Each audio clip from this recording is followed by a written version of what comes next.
Booting up.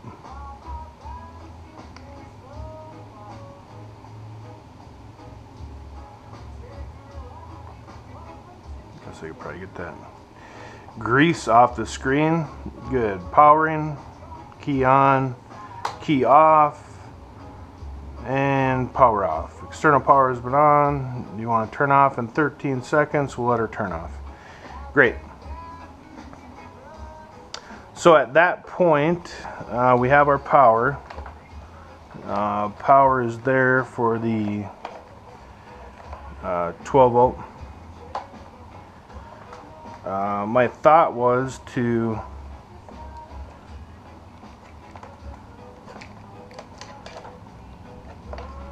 tuck and roll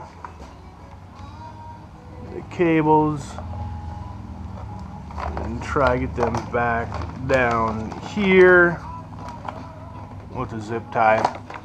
I'm not going to go too tight in there. I want it to be able to move around a little bit for when I put the headlight back in. So let's just give it a little bit.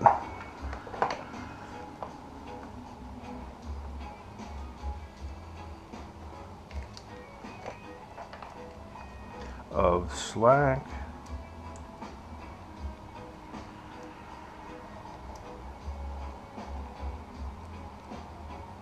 I'll trim these cables off later.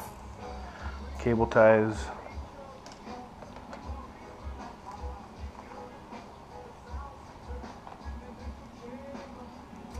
The kit came with quite a bit of cable ties and mounting options, and it's a pretty nice kit.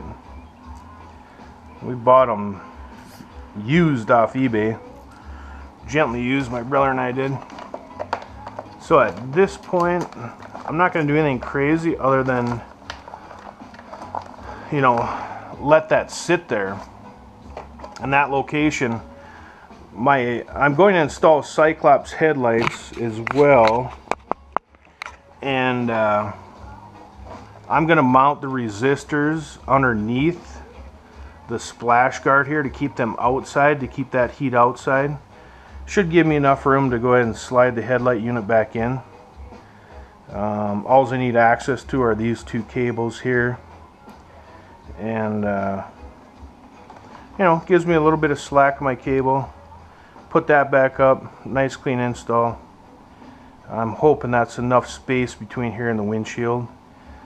You know, we'll see when it goes back on. But so that's it. That's the Garmin Zumo 390 LM factory ram ball mount put on the axle of the windscreen adjustment wheel. Hit you back shortly.